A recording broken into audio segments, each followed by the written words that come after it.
Assalamu alaikum wa rahmatullahi wa barakatuh. This is a briefing about gender, transgender, LGBTQ issues, and our children. It is from www.central-mosque.com. So, as I know, there are many non-Muslims who listen to these videos and stuff, and I get feedback and emails. So, I would like you to listen to it with an open mind, even though what you may be hearing may be controversial, maybe something that you don't agree with, and so on and so forth. However, it is my opinion, inshallah. So let's proceed. When we look at the Quran, in terms of gender, the Quran very starkly, very clearly, unambiguously talks about two genders. It talks about men, it talks about women. It's dead clear. There are no gray areas in the middle. I have read the Bible in the past quite extensively, actually, and again, when I read the Bible, I come away with the same feeling that the issues of gender, it's specifically either a man or a woman, and it's pretty clear when it comes to the Bible. I have also read the Talmud, and although I don't consider myself, even a rudimentary student, however, I come across with the same feeling. So basically, you have men and you have women, and that's it. So as a Muslim, we believe that all of these divine books have divine origin, and they are correct in their original uncorrupted format, and they basically affirm the genders are two. You have men, you have women, and that's about it. So this is where we get our bearing from. So we get our bearing from the divine revelation that basically we have two genders. So let's now take a look at the scientific theory. Does it back it up? The reason being is recently people are trying to push this idea that there's no such thing as biology. The gender is in your mind. It's a construct within your mind, and there's no biological underpinning behind it. So let's take a look at the biology. We know when we look at the divine revelations, it's very specific. Let's take a look at biology. When we physically look at men and women, right, they're different. Men are usually taller, heavier, or whatever, carry a few pounds around like me. So when we look at this is the latest data of the top a few countries, 10 or 11 countries on top, which have the tallest people around. And you can clearly tell that basically the average height of men are actually taller than women. You can tell they're heavier than women, and they have a bigger BMI index. So this isn't something that's conjured up. This is basically the world statistics. And as you look down the list, you will see exactly the same thing, that in any particular country or in any particular race, men are usually or normally bigger, heavier, and have a larger BMI index. So biologically, appearance wise, they're different. Then what we did is when scientifically, when we look at the scans of men versus women, we find a specific difference. So as far as the two hemispheres of the brains are concerned, the connections in the brains of men, they basically form within the hemisphere itself, versus when it comes to women, they go across the two hemispheres. So you can see, if you monitor the brain activity of both men and women, largely it is different. So not only physically these men look, naturally, you look at any race, you look at any given country, men and women look different, but if you look at the brain activity in general, it also is firing differently. So then people say, okay, you know what? But how about if we specifically train women and give them the best nutrition and give them everything that we can, and they can be equal to women? So what I did is I looked at the Olympic records. Okay, so I started looking into it, and what I found is there's an Israeli physicist, Ira Hammerman, who spoke at the 2010 Wingate Congress of Exercise and Sports, and he actually did this study, and he presented, and he basically said, now remember, these are the most prime athletes of the world. They have the best coaching, they have the best nutrition, they have the best tactics, they have the best environment. All they do is their whole business is optimized performance, right? So when all of these things are given to women, right? So do they come, as in terms of performance, do they come close to what the men are doing, or in fact, actually, do they exceed, or are they the same way? No. What we found is, even in an optimally trained athlete, the performance of a woman is about 90% of the men. sometimes even slightly lower, but it hovers around 90%. So even in the most prime athletes of this world who basically trained to break these records, and they have the best nutrition and medical advice and so on, we still find biologically the women are different to men. So let's put this to bed. There is a social construct. There's actually no study in the world today of any repute which tells you that being a man or a woman is a construct inside your mind. You basically born with certain biological features, and I'm not going to talk about this feature is better or that feature is better. I'm simply trying to say that they are different. Now, I'm not talking about this somebody's inferior or someone's superior. I'm saying it is different, right? So a red car is different to a green car, right? They're two different cars. They're two different colors, basically. However, I'm not saying green is better than black or black is better than green. Let's just talk about that some other time. But at the moment, all I'm trying to say is biologically, in every which way, these are two different genders, and it's very specific. And there's no study that tells you that you can socially construct someone and convert them from one gender to another. It just does not work like that at all. Now let's talk about children. So I've been blessed to have been working with children for almost 20 years. I've seen children grow up. I have my own children, obviously, but even other children, some of the children that I taught and stuff are now grown up, married, and so on. So you know this is common sense. It doesn't need any elaboration. However, I have to say it for the record that basically children learn, they grow, they adapt. Okay, so while they're growing up, children do things which they get impressed by someone, right? They go through phases. So at one phase at any given time, they get impressed by something their mom is doing, or something their dad is doing, or something that somebody else is doing, and they try to copy it, right? So they have no idea why they're doing it, but just in their mind it just looks cool. So okay, so they try to follow this, right? And then it wears out, and then they do something else, right? And this is the children are impressionable. This is what I'm trying to say. So they get impressed very easily, and they try to copy whatever they are trying to do. So specifically when it comes to girls, and it is a problem. So girls, as they go into teenage and so on, they are very conscious of their appearance. Okay, and unfortunately, the media is throwing all sorts of explicit stuff at the girls, so that they're trying to match it. So what they're trying to do is, they're trying to wish they look like this girl, in a certain program, or cartoon or TV or movies or whatever. And that's why many girls have a problem with their weight. So they have this issue that the NHS talks about, and if you're a teacher, you're trained to identify it. Basically, these girls are trying to starve themselves in order to lose weight, in order to look like someone they have seen on the screen. How do you deal with this problem? That's the crux of what I want to talk about. So if you have a girl who's dealing with this anorexia problem, she's trying to deliberately starve herself, what do you do? Do you help her starve herself?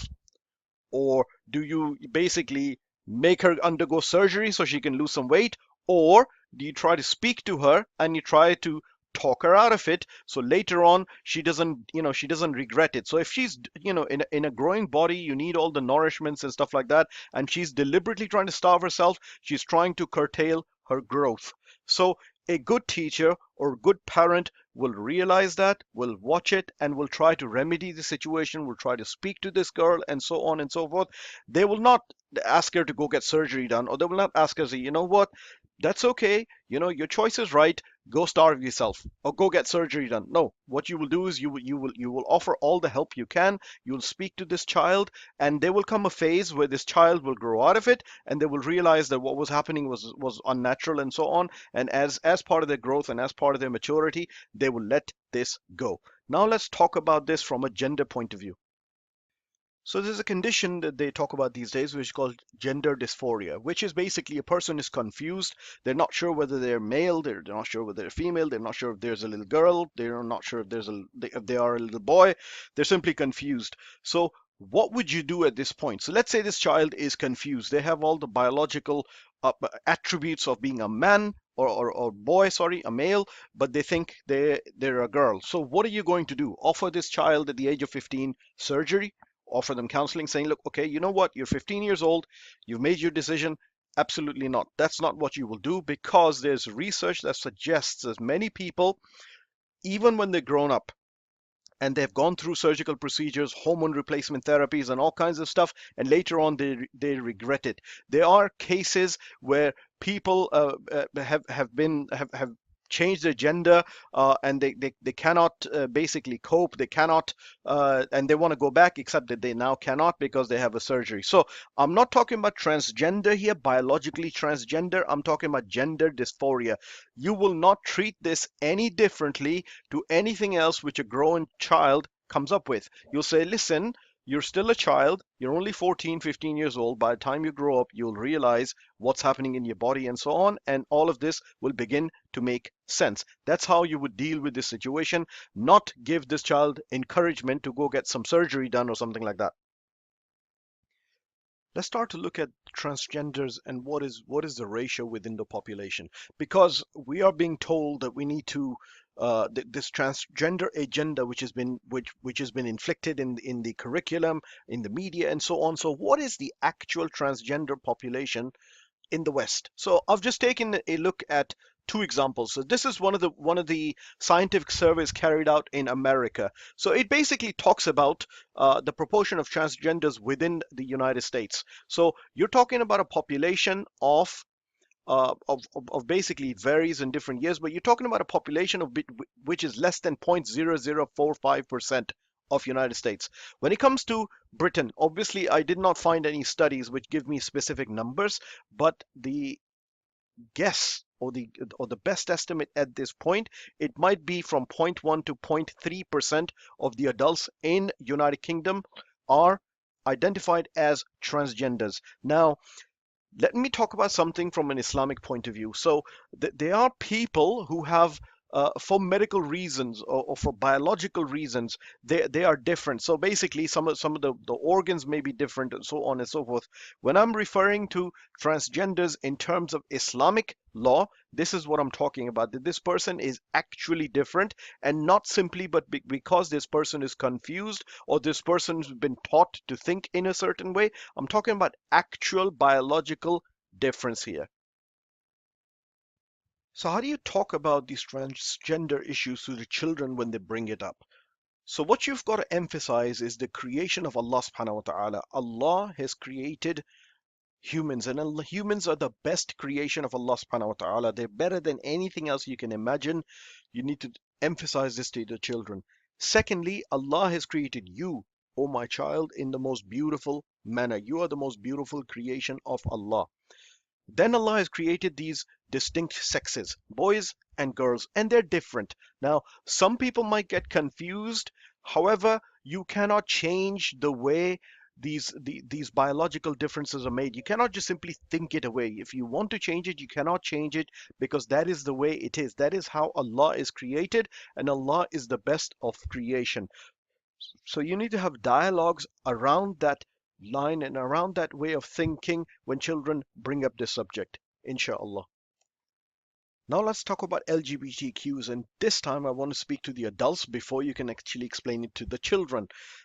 You got to understand something. As far as humans are concerned, all humans have urges and desires. It is not haram if an urge and desires come inside your heart or your mind. Doesn't matter whether that urge or desire is halal or haram, it does not matter. It is acting on those desires that matters, that makes the matter halal or haram. A person could be completely non non-homosexual, have a legitimate heterosexual desire, and it could be haram. You can only fulfill that desire through the institution of marriage in Islam. This is what the adults need to understand. It does not mean that you chastise someone. So a lot of people have desires. Obviously they feel shy in talking about their desires because it is a sin. The most important thing you need to emphasize, from carrying on from the theme of the transgenders, is the theme of sin, right? So a man could have a desire for a woman, and it would be absolutely impermissible and haram and a sin, a major sin, for him to act on these desires, except what has been sanctioned by Islam. So, when a lot of times you hear these LGBTQ issues, and you hear, and it is based on desire. A person says, as far back I remember, I've always desired this, I've always desired that. Doesn't matter what you've desired. It doesn't matter whether you're heterosexual or homosexual. In order for you to act on those desires, that is what matters in Islam, not what comes inside your head, right? And then, even when you have the ability, physical ability to act on those urges and desires, restraining yourself is the path to paradise. So, a person could be, for example, legitimately married, could have urges and desires and also have the capability to fulfill those urges and desires. If this person restrains themselves for the sake of God, for the sake of Allah, this person is taking the path of paradise, and it is no different to someone who has heterosexual desires or homosexual desires at all. That's the first part the adults need to understand. Now, how do you deal with these urges and desires in your heart and mind which are not Islamically liked or not Islamically applicable? Do you then start a fantasy in your head and you start to act out these desires in your brain, or do you switch tracks and you try to get away from it? For example, there are many young brothers and sisters who want to get married and they have the urge and desire to get married and they want to get married. However, they cannot, for they haven't found a suitable person or they haven't been married yet, and so on. What do they do in their head? Do they act out these desires? If they try to act out these desires, then it is likely that they will go on a path of sin. So no, they don't do that. They try to control those desires. They try to get away from it. They try to spend time in the company of people so they wouldn't be thinking about it. They try to fast. They try to do all kinds of things, but to actually fantasize about these urges and desires. That's the number one thing you've got to understand. So if you have children who are coming to you in a school setting or in a family setting and they're talking about, doesn't matter whether what kind of desire it is, you need to teach these people that it is a major sin. So Allah in the Quran, Allah does not tell you do not fornicate or do not commit adultery. Allah says do not go near it. So that means if you have these urges and desires, it's time for you to talk to somebody about these urges and desires. It does not matter about the practical implication in the action of these desires. You need to curb these desires as soon as you can. That is the point. So before I move on from this, lastly, what we need to emphasize in terms of relationship is your relationship is your pathway to paradise. This is what people need to understand.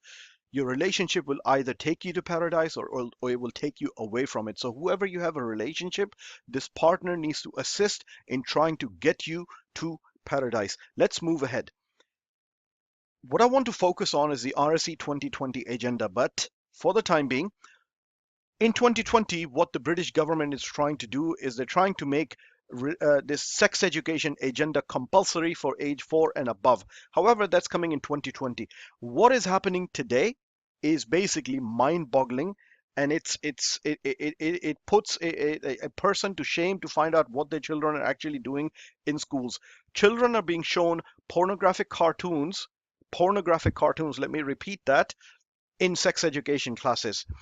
Children are being shown explicit toys with explicit genitalia of men and women in classrooms. They're being taught explicit sex education in science classes.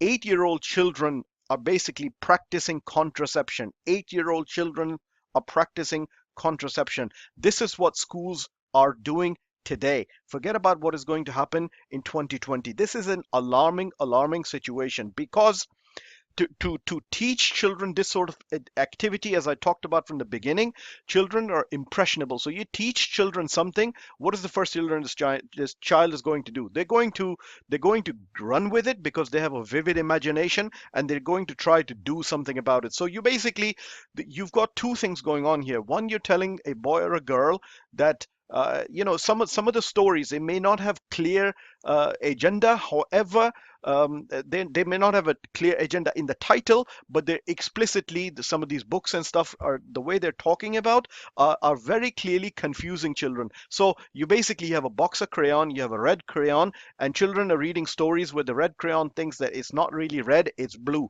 So everybody else sees this crayon as red, but this red crayon does not think like a red crayon, it thinks like a blue crayon, so therefore it's different. And then the story ends at the end, basically concludes that this red crayon is happy that it's blue, although it's externally red. It thinks in its head it's blue. So you can see where this is going. This is basically telling the children, yes, you may have a body of a girl, you may have a body of a boy, but you're actually not that. Your mind, you're confused. Those feelings of confusion, which is natural in children. All of this agenda, the textbooks, the movies, the videos and stuff are basically confusing these children. And when these children are being shown pornographic cartoons, what do you think is happening to this child? So let's now talk about what you can do about these issues. So what can you do to basically prevent the innocence of a child? So this RSE agenda that's around, first of all, what you need to do is, if you do nothing else, take number one, sign the petition for the government to consider opt-out. So at this time, the parents have the right to opt their children out of this sort of education. From 2020, what the government is planning is they want to curtail that right, and you will not be able to take your children out of the curriculum. So the first thing, if you do nothing else after watching this, is sign the petition and do something about it. Number two, organize and speak to your MPs. Now, it isn't just Muslims. There are a lot of people, religious and non-religious, who are concerned about it, because this directly contravenes the rights of the parents in terms of education of their children. And what the government is trying to do is they're trying to take the right away from you and force your children to be taught in a specific manner. So it's got nothing to do with Islam or Christianity or Judaism. There are many people who may not have any religious affiliation who are against this. So what you need to do is organize on a community level. Start with your interfaith, because it is likely the people who are on a faith will have a problem with that, and they do. There are loads of Christian organizations, there are loads of Judaic organizations, and there's some other civil liberty organizations that have a problem. So what we need to do is organize this on a community level. If a mosque brings it on, many mosques in United Kingdom have interfaith community meetings and so on. So let's organize this, and let's say, you know what, let's talk about this issue and take it up to your local MP. Say, look, I would like you to express my concern that I would like the government to consider an opt-out out of this RSC 2020 agenda. Number three, head teachers today have a lot of power. There are some head teachers who've basically opted their school out of education, and board of governors and so on. So you should have a good relationship with the head teacher and the board of governors of your school. Convey to them that what is happening is not in alignment with my faith or my values and so on, and I would like to explore the idea of my children not being part of it. Option number four, obviously, is Islamic schools. So basically, there are loads and loads of Islamic schools, and as long as they stay private and they don't take state funding, they have the right to actually organize their curriculum as they see fit. So there's some freedom still on the way. I have a feeling in the next few years the government is going to start clamping down on this. And number five, homeschooling. Now, the reason I've put this last is obviously some people like to put this first. However, it is a reality that many parents, for one reason or another, cannot homeschool their children. At the moment, the way the school curriculum works is the school talks about an average of 3.5 to 4 hours of teaching in a day. That's all your children are supposed to learn in a school day. You can quite easily do that in a home environment. Not only that, there's several variations of this. So there are no tuition centers, coming up all over the place. So what many children can do, they can set up some kind of a tuition center where one parent teaches one particular subject, another teacher teaches another subject, and so on. So the children actually get aligned with different subjects who the parents are maybe not comfortable with. The other thing is, one of the negative or the disadvantage people talk about homeschooling is the social, they say basically social aspect of learning, where children learn from each other and so on.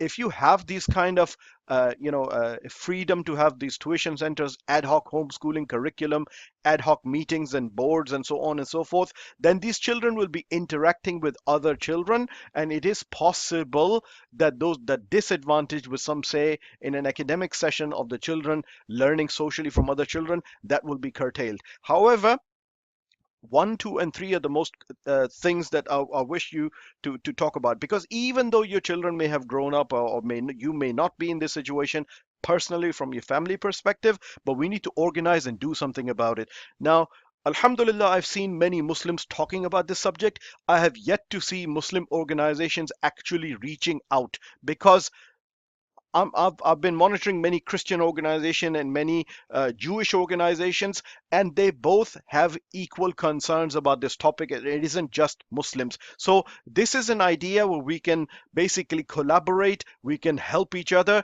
and express our concerns to the government, that basically for the sake of a few influential people, the curriculum and what is being taught to our children should not be changed, should not be diluted. We should have, the most important thing for us is the family. If that fundamental foundation of society is tampered with, then we will have a problem. We will have a broken society, because the fundamental unit of the society, the family, is broken. May Allah subhanahu wa ta'ala help us, and please make dua for everyone, because these are going to be some very tough times. May Allah deliver us out of this. But also please understand that our faith, our iman is in Allah. As long as we rely upon Allah, we put our trust unto Allah, we will be delivered from the situation. Inshallah, our let's be firm on our faith, let's be strong on our faith,